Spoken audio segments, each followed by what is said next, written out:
Hi guys, today's show is brought to you by Audible. Audible is offering our listeners a free audiobook with a 30-day free trial membership. Just go to audibletrial.com/musicalswithcheese and browse the unmatched selection of audio programs. Download a title free and start listening. It's that easy. Go to audible.com/musicals with cheese. Also, a huge special thanks to our patrons at Patreon. Our current Patreon patrons are John Donna, Stephanie L., Terry Needleman, and Max Lunick.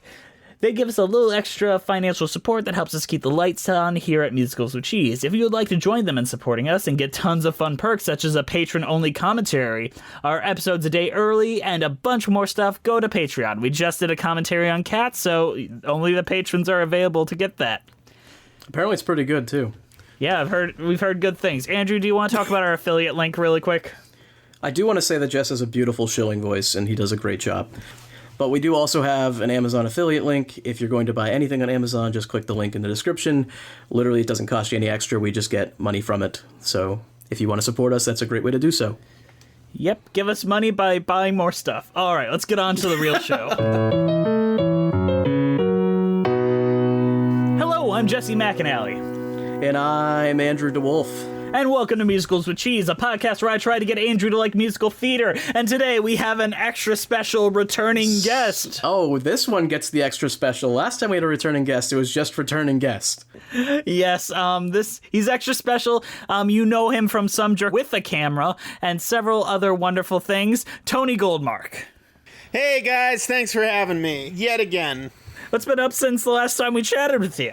When was the last time we chatted? Was it last year? I think it was like at the tail end of last year. Yeah, that sounds right. I remember we talked about those two goofballs, and that's all I really remember. Yeah, what, Smythe and Jones, those guys? Oh my goodness. From the Royal Theater Show. Yeah, those wacky, zany, nutty funsters. Ever since then, I've been, making more videos, mostly one movie later vlogs. I just released one for Avengers Endgame, finally.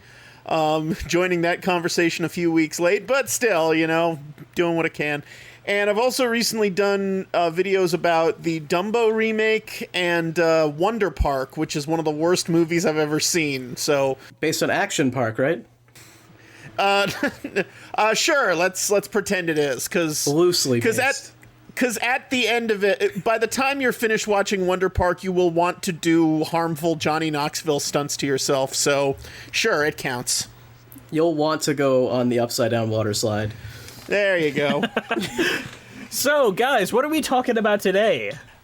If I'm not mistaken, we are talking about Finding Nemo the Musical. In the big blue world, I'm gonna go explore. In the big blue world that I've never seen before. So many creatures swimming round the sea. In the big blue world, and all of them are. What can we say about this, guys? It's Finding Nemo, and it's a musical. What more can you say about it? There's not much more to say about it, so I feel like we just end the episode here. The musical itself doesn't say all that much about it, really. Like it's most of the songs are literally just dialogue from the movie set to music. I think I said this last time we briefly mentioned the Nemo musical, but they may as well have just gotten the Gregory brothers to make auto-tunes versions of just the dialogue from the movie. It's like there's that little creativity in it, which is weird because it's the Lopez's. It's Robert Lopez and Kristen Anderson-Lopez, who also did Frozen, and I know Robert Lopez also did Avenue Q and Book of Mormon, so, talented people, but this is not their best work. I feel like it was kind of thrown at them, like kind of as a test run. Kristen Anderson-Lopez even said that she was given the job specifically because the Disney head saw a 15-minute a cappella version of Oedipus that she made and said, "Oh, it looks like you can condense a lot of material into a short period of time. Well, how about we do this?" Boy, do they condense. Like they Finding do. Nemo Finding Nemo is 104 minutes long. The show is a third of that. It's only 35 minutes long. So, and the way they do it, I mean, we might be skipping ahead here, but the way they do it is they basically cram the second half of the movie into the last 5 minutes. And it's really jarring. It's Yeah. When I was watching it, I messaged Jess and said it's like putting Finding Nemo into your DVD player and just hitting fast forward 2 times, and then really watching is. that. And you listen to like the Book of Mormon while that's on. pretty much. But it opened in November of 2006. Technically, that was their soft opening. It opened officially in January 2007. A studio recording was made. Like, they had a lot of Broadway like officials coming in and like doing the set design and all that. And I actually got to see it before it officially opened during those couple months of soft openings because I happened to be in Disney World in early January of 2007. And so that was fun, I suppose. But then I actually saw the damn thing, and it was like, oh, well, okay, that was a thing.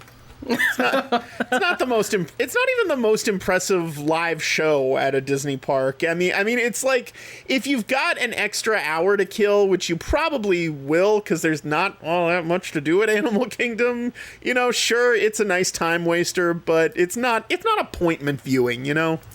You could spend that hour waiting in line for Expedition Everest, so, I mean... Or Flight of Passage at the Pandora, part of the park that they have now. Or Dinosaur. But it's like, would you rather wait in line for Dinosaur a third time, or would you rather sit down in air conditioning and enjoy and endure Finding Nemo?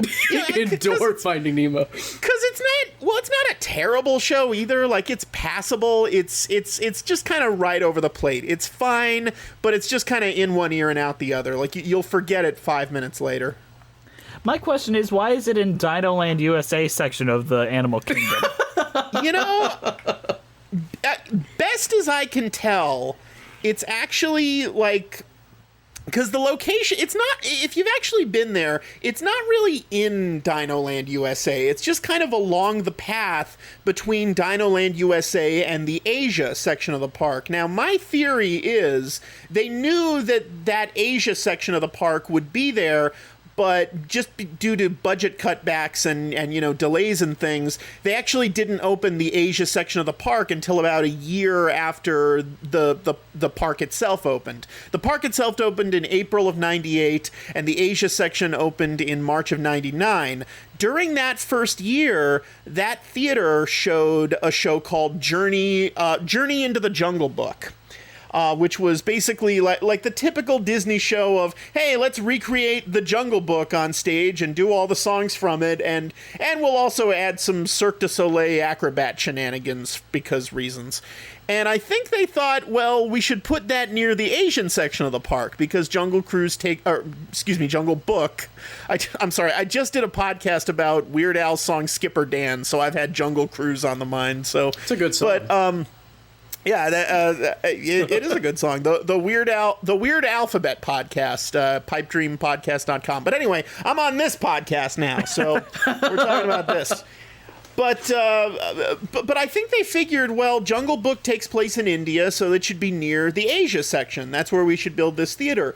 But then literally, like a month after they actually opened the Asia section of Animal Kingdom, which included, all this stuff that looked like India and the Kali River Rapids and the Maharaja Jungle Trek, stuff like that, they closed Journey into the Jungle Book to replace it with Tarzan Rocks, because Tarzan was which was basically the same show but with Tarzan instead of the Disney's Tarzan specifically, because that came out that summer of '99. But of course, Did they Tarzan. get Phil Collins, or like was Phil Collins? They got the Phil Collins music because they own the rights to it. I just imagine Phil Collins being there, like doing these shows every single day, and giving it its all. I mean, he could probably use the work. I'm not at this, especially now, but But then of course Tarzan takes place in Africa, and the Africa section's on the whole other side of the park, so it didn't make any sense anymore. So I guess they just figured, we'll just say it's part of Dino Land. Who cares? It's Animal Kingdom. No one cares about this park. So I think it's actually in the area, like walking to Dino Land. That's the official park part of it.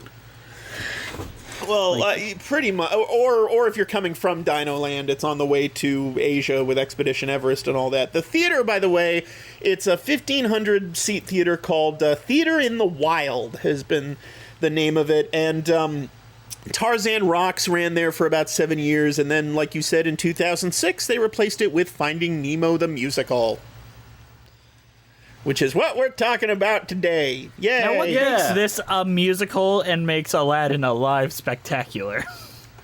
You know, the distinction is that the movie Finding Nemo was not a musical. The movie Aladdin was a musical. So saying Aladdin the musical, you're just, the movie was a musical too. So what's the distinction there? This is to make sure you're not confused enough to think you're going in to see Finding Nemo the movie, you see. You're at Disney World, so you're seeing the musical version, which is a live show, and that's the... Oh, I got a text. Oh, snap. That's nothing. Okay. So, what did we all think of the original Finding Nemo What else can you say? What's happening? Try that again, Jess. So what did we all think of the original Finding Nemo movie? What are our general thoughts on that? I love it a lot. It's definitely up there in the echelon of Pixar movies, I suppose. I remember when it first came out, I was a little unimpressed by it. I thought, well, that was good, but not great. I think I was a little too used to the whole, previous. I mean, it was the first. It broke a lot of previous norms of what constituted a Pixar movie at that point. Like, for example, it was the first Pixar movie not to use a Randy Newman score, for one thing. They used his cousin Thomas Newman instead. And it was the first Pixar film directed by Andrew Stanton, and he certainly has his own distinct, directorial style about him. It definitely grew on me. I grew to love it. It was never my favorite Pixar movie, though, if only because there was always so much great competition, I suppose. What about you, Andrew? But it's a really good movie. Well, I mean, as far as, like, Pixar tier lists, you have, like, at the top, you have, like, Incredibles, Ratatouille, and then below that, you have your Finding Nemos, I think, Yeah. Finding Nemo's pretty good. Yeah, it's not up there with, like, the Brad Bird Pixar movies, but it's not down with fucking Good Dinosaur and the Cars movies either. It's pretty solidly in the middle. Yeah, like you got Finding Nemo and the Toy Story movies, and then below that you have Cars and Planes, and then below that you have, like, Good Dinosaur, which I haven't seen. I just assume it's the worst one, though. It is so bad. It is so bad. Sam Elliott's a dinosaur. The problem with Good Dinosaur is it's just boring. It's so boring. It's so excruciatingly boring to sit through. There's nothing to recommend about it. It's just kind of a dumb movie where nothing happens and you don't like the characters. What they could do with Good Dinosaur is they can add in songs and then put it in this theater in Dino Land, USA. Then it would fit with if anyone gave a shit about the Good Dinosaur, sure, that would be an amazing plan. But no one gives a shit about Good Dinosaur, so that's not going to happen. Well, you got to just go back in time and use Bob Peterson's original script for the Good Dinosaur before Pixar apparently decided this is too good. Let's just make it a bland piece of shit instead. But Lasseter was drunk that day. He was drunk every day. Just that day? Just that day? No, I saw him speak 2 years ago at D23. He was visibly wasted on stage, like slurring his words, just practically incoherent. Like, this guy, we got Brad. We're making Paradise Pier and a Pixar Pier. It's gonna be great. It's like, oh my God, John Lasseter is not doing well. And of course, knowing what we know now, yeesh. Yeesh with a capital yeesh. I Anyway, grant you one yike. Yike. multiple yikes. If you can have a ride about dinosaur, I mean, you can have a show about the good dinosaur. I mean, come on. I suppose. Although the ride about Dinosaur has so little to do with the movie Dinosaur. Like, they literally slapped it on 2 years later. This is true. That ride originally opened in 98 with the rest of the park 2 years before the movie Dinosaur even came out under the title Countdown to Extinction. And it was just... and it was the same exact plot of them as that the ride has now, but... It was just, instead of going back to save this particular iguanodon, you were just going back to save a dinosaur of some sort. And then in 2000, they were like, well, we got this dinosaur movie coming out. Let's tie the ride into that. And they renamed it Dinosaur and slapped in... They barely connected it to the movie, so now there's... So now it's like the universe of that movie, which, by the way, was just like dinosaurs migrating from one place to another. Like, that's literally the whole plot of that stupid movie.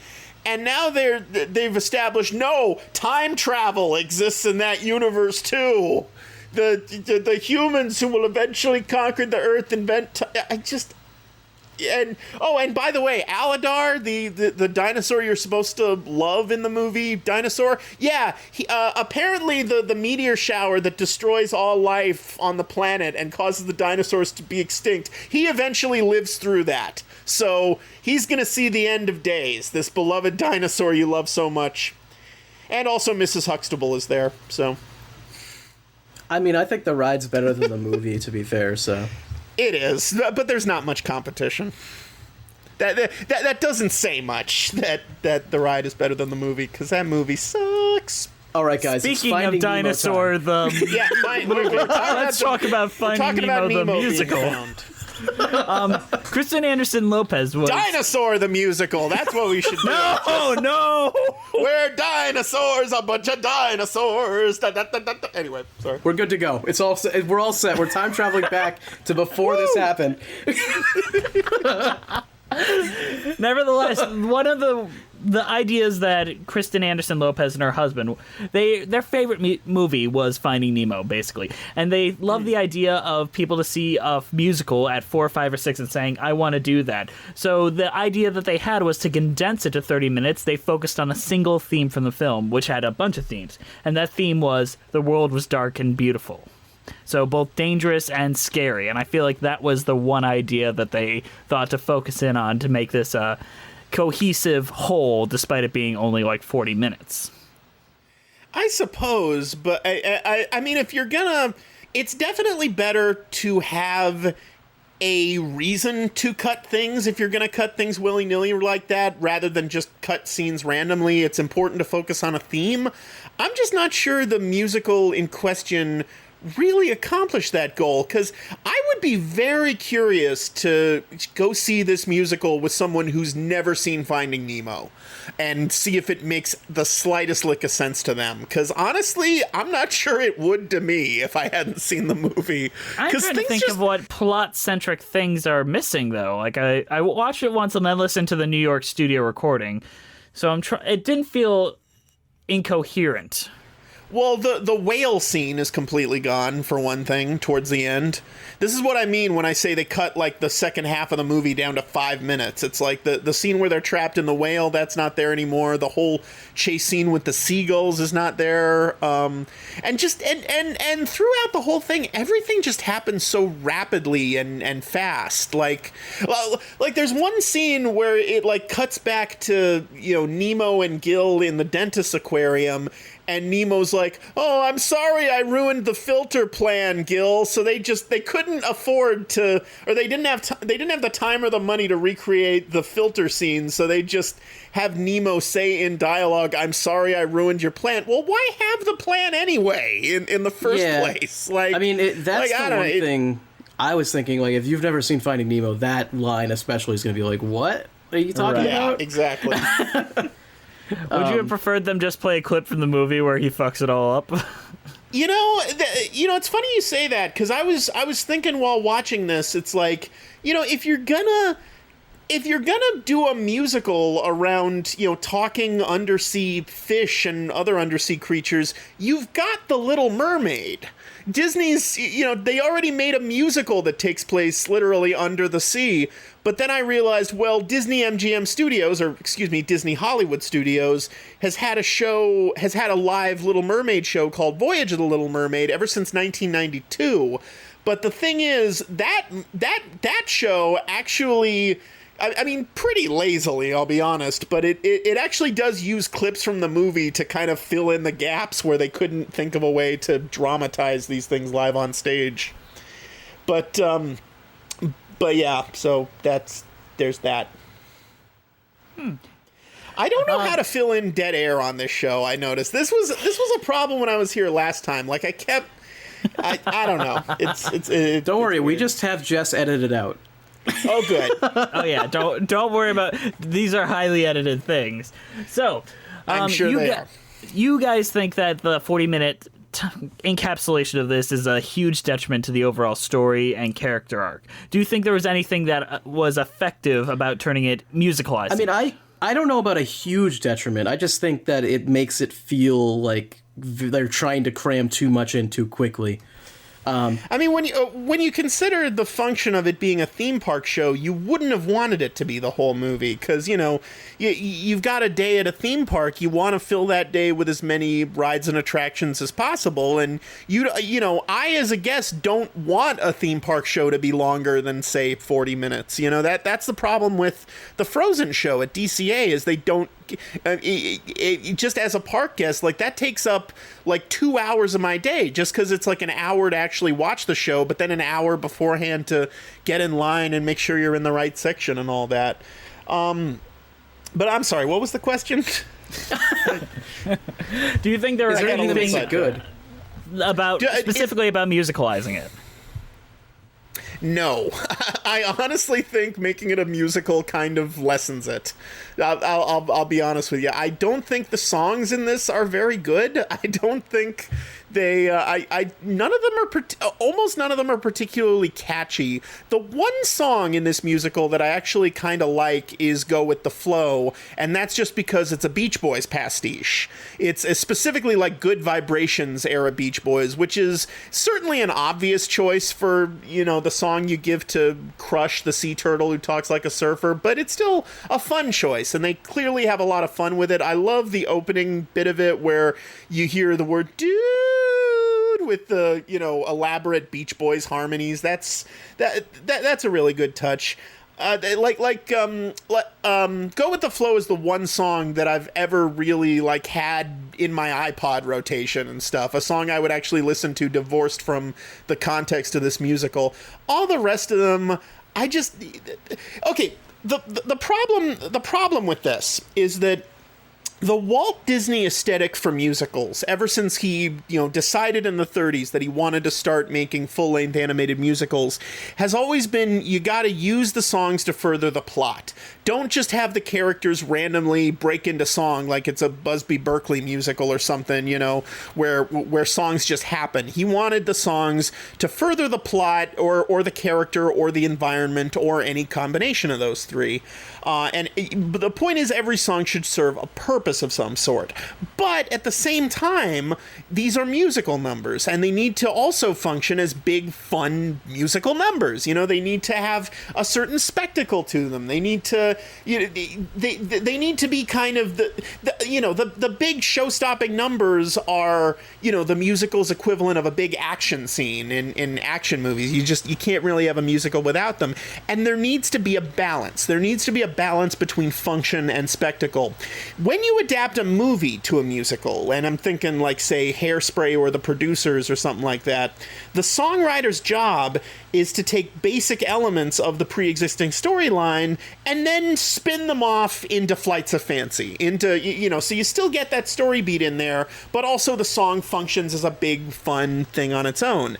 Finding Nemo the Musical doesn't really do that. It just takes chunks of dialogue from the movie and rewrites that dialogue until it rhymes and sets it to music until it's technically a song.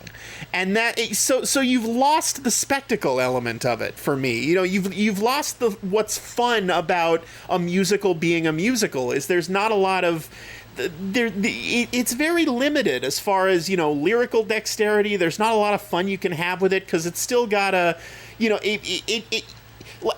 and also because the story is so condensed, so the song actually has to kind of have a beginning, middle, and end. It can't just, like, capture a moment in amber, because like, you know, think about The Little Mermaid. Think about Under the Sea or Part of Your World or something. Not a lot has changed from the beginning of those songs to the end of them. They're just kind of these fun moments that capture story beats in amber and have fun with them for a few minutes. But in Finding Nemo the Musical, you know, each song has to tell, well, this happens and then this happens and then this happens. You know, we got to get all the way through a scene, you know, via that song. So it's not allowed to have as much fun. And for that reason, I don't think it works as well. But you're therefore saying that all musical numbers there are fun and not plot-driven.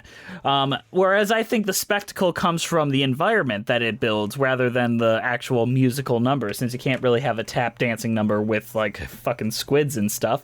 Honestly, I think that would be sick, actually. Pays off very well is its thematic quality. Like, the Dory's Where's My Dad theme that keeps repeating, like, both as, like...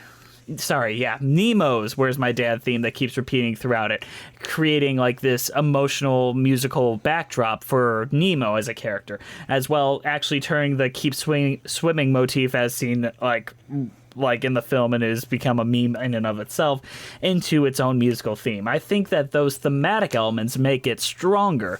As well, I think it builds the world in a way that only a stage musical can in the Big Blue World, where it both feels beautiful and scary, which is kind of what Kristen Anderson-Lopez and Robert Lopez really aim for.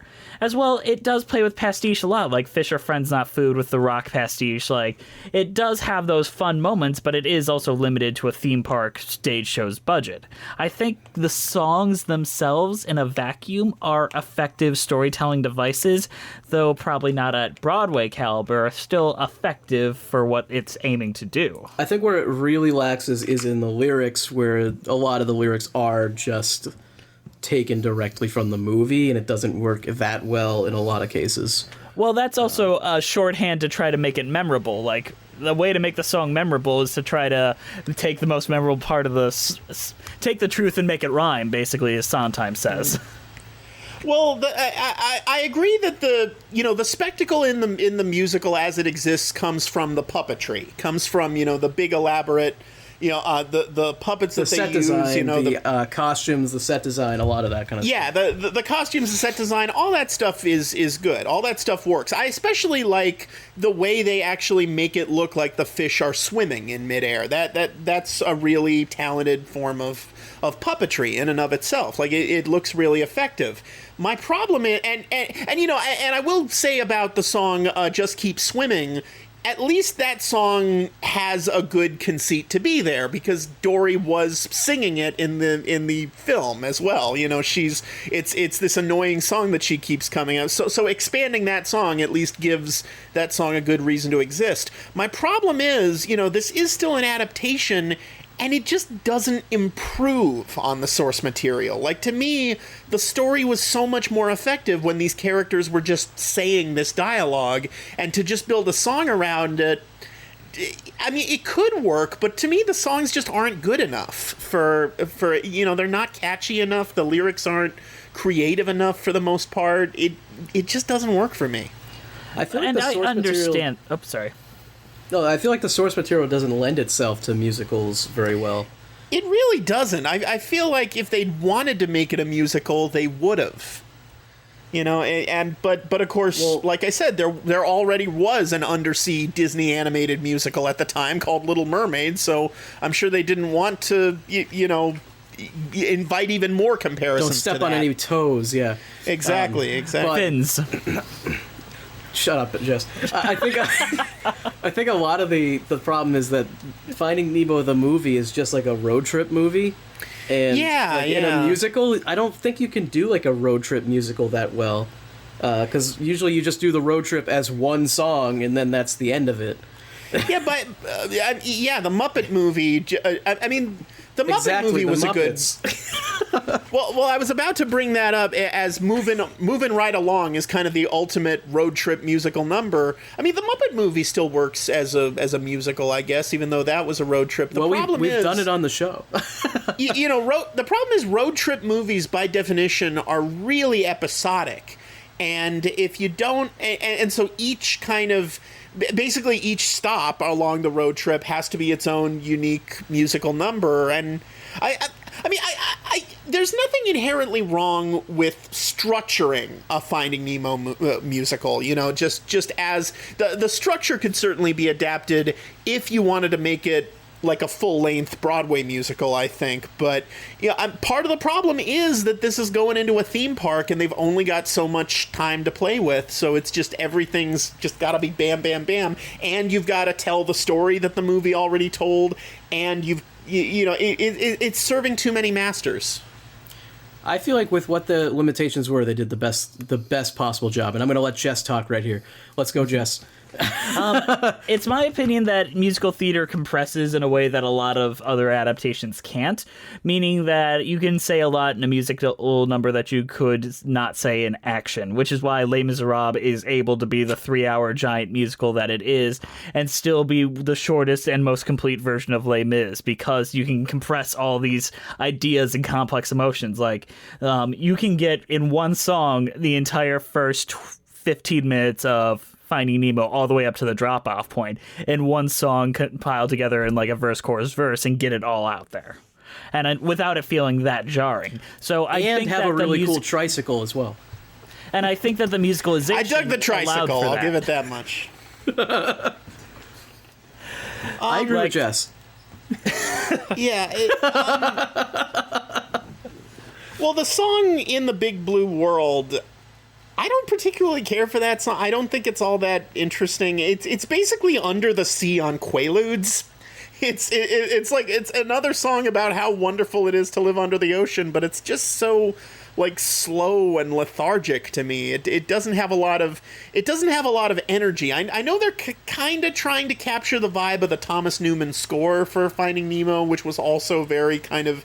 It was very moody. It was very, it wasn't like a big exciting score. It was more kind of a little, I don't know what the word I'm looking for is. It was almost relaxing in its own way, and in the same way like, watching the waves pound on the beach for an hour or so is really relaxing. But that doesn't necessarily equal to a really strong opening number, in my opinion. And by the way, fun fact, that song, "In the Big Blue World," is also used in the Seas with Nemo and Friends ride at Epcot, which had its grand opening on the exact same day as Finding Nemo the Musical, January 24th, 2007.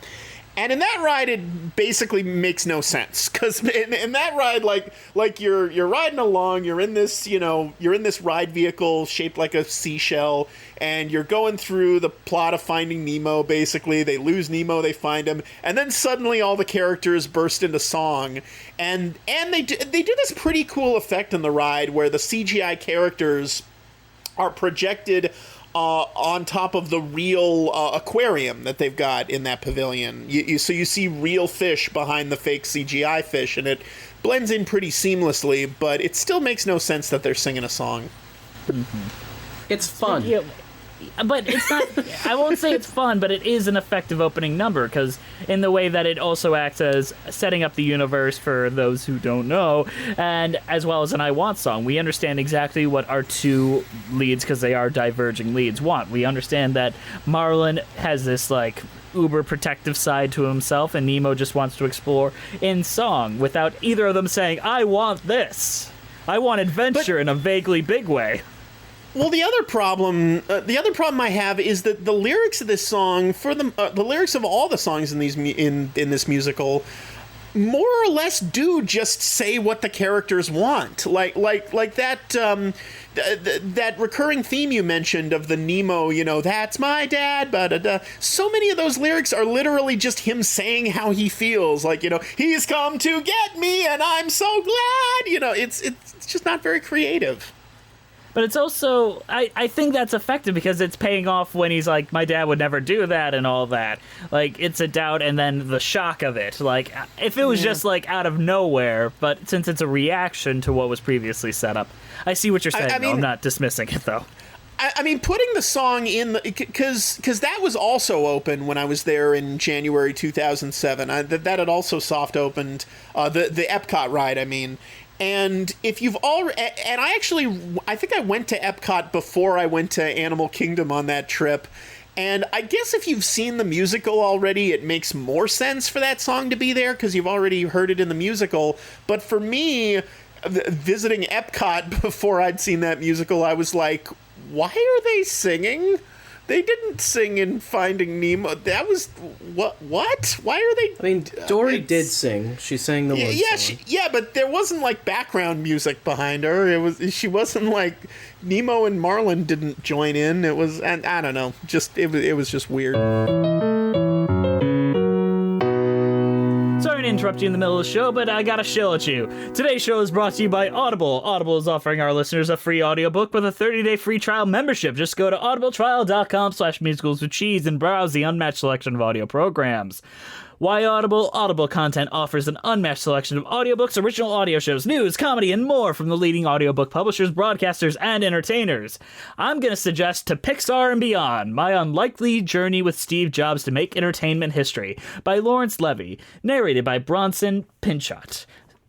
Who knows why I'm recommending that. To download your free audiobook today, go to audibletrial.com/musicalswithcheese. Again, that's audibletrial.com/musicalswithcheese for your free audiobook. Do you want to shill our affiliate link? I've done that already, but I'll do it again. Okay, yeah, just go in our description and you can buy things on Amazon and we'll get money for it. We appreciate you. Thank you. Yay, money. All right, let's get back to it. Okay, I want to talk about the costumes, because there were some things I really liked about the costumes and some things I really didn't like about the costumes. That's about that's the most blanket statement I've ever fucking heard of. It is very blanket, but I'm going to go into detail. Or I liked it, but also I didn't like it. Very true. Let's go into a slight amount of detail. Things I liked about the costumes. I liked that they blended into the background, but they also didn't blend into the background. If that makes any sense. They had half the costume as going into background. Detail, you say.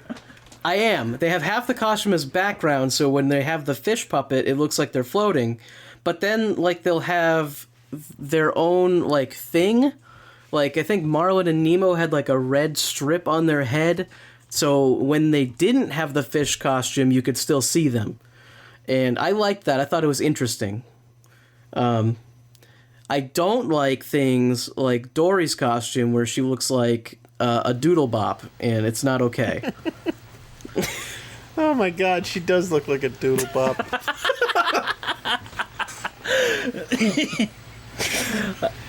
I mean, here's the thing. You'd think they'd want to dress the actors up as nondescript as possible. You'd think they'd want, them to just be wearing like solid gray or something that blends into the background so you almost don't notice the actors are there. You can just focus on the fish, but that's not what they do. You kind of can't, though, because sometimes they don't have the fish with them, and you have to still recognize that the person's singing.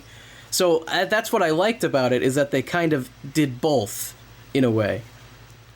I guess, but Dory just kind of looked like a little Lord Fauntleroy outfit. Okay, well, Dory is the doodle bop, man out. It's not okay. The doodle bop that proves a rule. Exactly. Yeah. So she's kind of an exception where her costume's just bad. Everyone else is kind of like, I kind of dig that. It's okay. It reminds me a lot of Julie Taymor's aesthetic with The Lion King, whereas she gives the actors room to perform because the puppets are limited because they kind of look dead in the eyes. Like, those fishes can't smile or frown, so they have to do the legwork there, and I think a lot of the time that's pretty effective. There's kind of like two different shows going on. There's like a puppet show, and then there's the show of the puppeteers, and you can kind of watch either one. Well, it's Avenue Q rules. Like, there's still emotion to be had from the actors. It's just the puppets are also there. But the actors are the puppets. All actors are puppets. All people are puppets. We're all. This is. You all brought your cyanide pills. No puppet, no puppet. You the puppet. You're the puppet. It's very true. Hey, okay. This is a nitpick, but why is Nemo's egg green? In the opening scene, they do the thing where, you know, Marlin and Coral are, you know, celebrating that they've got all these kids, and then the barracuda comes and eats her up, and then he's got the one egg left, but the egg is green for some reason. That's a very interesting question. Yeah, I mean, I guess it's just so... I guess it's just so it won't blend in with the background or something, but I don't know. Is that really a huge concern? Like, you already... What? Like, you what know color he's is the holding... egg in the movie?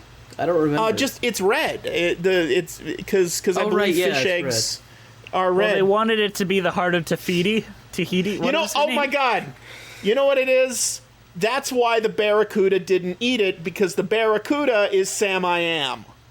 And it will not eat green eggs and clams. It will not eat them underwater. It will not eat your son or daughter. It will not eat green eggs and clams. It will not eat them, Sam I Am. He prepared this. This was prepared. Shut up. You wrote that down. Send pictures. You have a piece of paper with that written on it. I totally made that up as I went along. I don't know it. I don't have to. I've never written anything down in my life, and I don't have to stand for such wild allegations. Well, I don't believe you, so. You made me go into wheezing No, I territory, totally you wrote fucker. I Okay. totally wrote it down. This is usually where we talk about the songs, isn't it?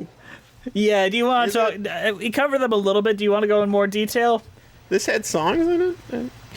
Wait, this was a musical? Yeah. Where's my dad? I'm all alone. I'm too small to be here on my own. I swam away 'cause I got mad, but now I really need him. Where's my Can I complain about the New York recording that they did? The, like, official I recording? didn't listen to it, so you Please were do. allowed to complain. Okay, so basically it's just Robert Lopez, Kristen Anderson-Lopez, and Avenue Q Stephanie D'Abruzzo, who you probably know from the Scrubs musical episode. And Kristen Anderson-Lopez has a very specific like way that she sings. I don't know if anyone's ever listened to the demos for Frozen. I say I have, have. but I don't remember the way she sings. She sings with a little bit of a lisp, which is kind of adorable, especially when she's doing like young Anna and all that. She also has a very nasally sound that feels childlike. So when she's like doing Dory and Nemo and they sound almost identical, Of Yeah. course. I'm like, oh, ugh. That's my one complaint. And the fact that Robert Lopez sounds like a teenager, and that's not Marlon. Marlon is an old man. Yeah, he's Albert Brooks. He's an old man. Can I say the one lyric in this show that like irrationally pissed me off? Like it's not just this is a dumb joke. It's that this kind of destroyed the foundations of the universe that the movie worked so hard to build. We're about to go full Brent. Everyone prepare yourself. Yes. Okay, it's the lyric in the opening song, In the Big Blue World, where Marlon sings, and I wrote down these lyrics just to make sure I wouldn't forget them, so I could He recite them just said word he didn't for write word. anything down. I never said anything at all. I don't This say isn't even anything either. This isn't even a podcast. This is a dream you had once. But, okay, the lyric is, I know you're excited, but let's take a little pause. Sharks are not our friends, Nemo. Haven't you seen Jaws? Yeah. Haven't you, a clownfish living in an anemone in the middle of the ocean, seen the 1975 cinema classic directed by Steven Spielberg, Jaws? Don't you have Netflix over in the, it's just, ugh. Haven't you at least seen Jaws the musical? Just to play devil's halibut. The movie occasionally would kind of lean on the fourth wall, but it never straight up broke it like that. It's like this is not Aladdin. It's Finding Nemo. It's just it didn't. It just felt like such an unFinding Nemo joke. But Tony, have you considered maybe he's referring to actual shark jaws? Haven't you seen Jaws on a shark? That's true. Jaws are very large on sharks. Well, but no, Nemo wouldn't have, because Marlin's kept him sheltered all these years. He wouldn't have seen actual Jaws on a shark. Well, so that's a silly thing to ask. Tony, is it so more ideal that it's talking about the 70s film? Wait, no, what? not the 70s film. He should have asked if he saw Shark Tale with Will Smith. That was Yes, a piece you're of right. shit. I will say, though, they missed out on a tremendous opportunity in this musical to turn... Again, I guess they just didn't have time to do this. If this was a full Broadway musical, I guarantee they would have done this. They should have turned Mr. Ray's Let's Name the Zone song into like a full-blown Tom Lehrer-esque, Yakko Warner type thing where they actually name like everything in the ocean in rhyme. Just a big old Randy Rogel type thing. Yeah, that would have been really fun. That would have been amazing. Like an homage to The Elements by Tom Lehrer, that sort of thing. Well, can't do everything, I suppose. All right, Jess. In the Big Blue World, what is your favorite part of this song? Honestly, I think it's probably right at the end when it's like mixing together with the kids and they're like Mr. Ray and we're ready to go, and they're like, in the Big Blue World, we're ready to go, and I'm like, okay, this is all built to something. I like the tricycle comes out. The tricycle is very cool. That is a badass tricycle, I'll give it that much. And I'm glad it comes out a second time as well. I would have been a little upset if it was only one time. What's my personal favorite song, I think it was the ending song, the Big Blue World reprise. I think that kind of really tied it all together pretty tightly.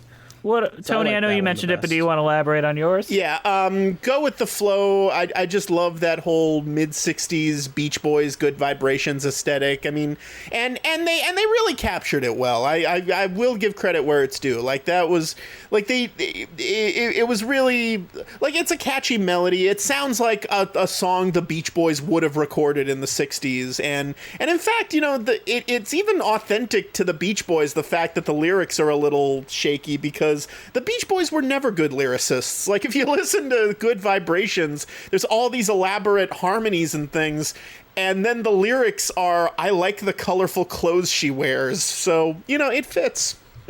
And Jess? Honestly, I think my favorite song is probably In the Big Blue World, because I think it's a really effective opening number, and it really gets everyone's goals across. So we're a sandwich. We got literally the middle song and both the end songs, and everything in the middle, fucking throw it out. Where's my dad? I do like how they musicalized Just Keep Swimming and Pay It Off. I really do like the way that they pay that off with the reprise at the end, too. Despite, not loving that song. Don't be a high-strung fellow, lay back and keep it mellow. Whoa, whoa, whoa, go with the flow. There you go. That's it. All right, Andrew, what is your cheese rating and overall thoughts on Finding Nemo the musical? My cheese rating is it's a grilled cheese that has not been cooked long enough, and maybe got a little wet. But I think, as far as a show at a theme park goes, this is a pretty good musical, I would say. I mean, there's as anyone who's seen our previous episode of these, there's some pretty bad ones. So I mean, I'd rather sit through this than any of the Smythe and Wesson stuff. Or even like Muppet Wizard of Oz. I know that's like scraping from the bottom of the barrel, but I so feel like if we're comparing this to like Muppet Wizard of Oz, oh yeah, I mean this is just worlds ahead of that. So I don't want to compare anything to that though. That's unfair to anything. That is unfair. Mm-hmm. So how about you, Tony? What's your cheese rating and overall thoughts? You know, I'm tempted to go with to try to think of some sort of cheese that fits into the ocean, but it occurs to me that cheese and fish don't really go well together, and I don't know why that is. No, it's like cheese works on almost everything except like fish and Chinese food. Like those are the only two things that that's a good cheese rating for it. Just fish with cheese, and then that's the flavor. Fish with cheese, and you're trying. You just dump a bucket of nacho cheese onto a fine grilled salmon, and then you have to eat it, and that's the cheese rating. You know, I appreciate it. I mean, just dropping the snark for a moment, I appreciate that they try something different. I appreciate that rather than just take one of their tried and true musicals and just play all the songs from that, I appreciate that they actually hired the Lopez's to write new songs for it and actually tried to open a theme park show that actually that they actually create something relatively new for. I just don't think the execution worked at all. I appreciate the I appreciate the effort. It's just execution didn't quite work for me. And you have to feel for the Lopez's, you know. I mean, they had to write these songs without, you know. Usually, when you're involved in the songwriting process of a musical, the songwriters, at least as far as Disney musicals are concerned and Broadway, you kind of get to have your say in shaping the story as well. Like the story is kind of built around the songs, and the songs are built around the story, and they kind of intermingle like that. The Lopez's had a preset story that they kind of had to shoehorn their songs into. And, you know, like I said, I love all their work. I love Frozen. I love Book of Mormon. I love Avenue Q. This was not their best work. I didn't care for it. Sorry. No worries, because I'm about to get really positive. My cheese rating is Shepherdista Crush, because there is a character called Crush in this music. Jess, you are the absolute worst ever. I enjoyed this a lot more than I expected, because I really expected to just hate on this because, you know, I'm a snarky douchebag that enjoys like to beat up on some easy targets sometimes, but I was like shocked at like, oh, there's some effort put into this. The singers are doing their best. It like all sounds really nice. The visuals are like on par, if not slightly below the SpongeBob musical, which I know sounds like a backhanded compliment, but it really is a sincere one. I think that, yeah, all your complaints are valid, but it's not like I wasted like 3 hours of my life on something terrible. It's like I wasted 45 minutes with something with a lot of elements I really appreciated in it. You know what they should have done? They should have gotten Lin-Manuel Miranda to write a Finding Nemo musical, and then they could have called it Clamilton. That was 10 points to Gryffindor. All right, send us the sheet of paper you wrote these jokes down on, okay? That I came up with off the top. You say that as though I haven't crumbled it up and thrown it in the trash already. All right, that was great. Tony, thank you for coming back on. I had a lot of fun. Thank you once again for having me. I'm sure you have a lot of things you want to promote out there, so promote it out for the world. I do indeed. You can check out my YouTube channel, youtube.com/Tony Goldmark. You can watch all 3 seasons of Some Jerk with a Camera there. I will produce a 4th season of that eventually, but for now, I'm doing a lot of One Movie Later vlogs. I just released one for Endgame, and occasionally I do videos called State of the Parks, which are kind of a theme park news and rumors editorial series. I just, a few months ago, did an episode on the recent changes to Pirates of the Caribbean, which was really interesting. And you can also follow me on Twitter at Tony Goldmark. So there you go. Fantastic. All right, now we get to shill our stuff, all right? Once more, today's show is brought to you by Audible. Audible is offering our listeners a free audiobook with a 30-day free trial membership. Just go to audibletrial.com/musicalswithcheese and browse the unmatched selection of audio programs. Download a title free and start listening. It's that easy. Go to audibletrial.com/musicalswithcheese. Thank you for listening. We are on iTunes, Spotify, Stitcher, at Musicals with Cheese. Our Twitter is at Cheesy Musicals. Our Patreon is Musicals with Cheese. We're going to be doing a new commentary every month, only for patrons. Next month, we got something big. Good. It's very good, and we got another one coming up in June, so don't think that we're just going to leave it at that. Our Instagram is Musicals with Cheese. Our YouTube page is newly rebranded as Musicals with Cheese, and right now there is currently a video up there for you guys to watch, so you've got, integration all over the place, synergy. It's great. Shoot us an email at musicaltheaterlives@gmail.com. Our title card was created by the amazing Jolene Casco. Send her some love on her Instagram at Jolene Casco. Andrew, thank you for all the work you put into this show. I didn't do anything, man. I just watched this Finding Nemo thing and I came on here. Yep. Tony, thank you again for joining us. It's always a joy to have you back on. You're welcome anytime you want. Thank you. As long as we're not talking about Smythe and I don't remember the other guy's name. As long Smythe and Jones. Smythe and Jones. As long as we're not talking about them. This musical needed more Smythe and Jones. I mean, I'd have to disagree. Every musical needs more Smythe and Jones. Those two are the backbone of the entire theatrical industry, you crazy I'm going to disagree pretty strongly with this one. Well, I got to break up this fight, but while I do that, have a good night, and we'll see you next time. It's the backside of water, damn it! We'll see you next time on Musicals with Cheese. Woo! Oh, yes. Fish are friends, not food. He basically sang our theme song. It's pretty close. Yeah, that was close enough.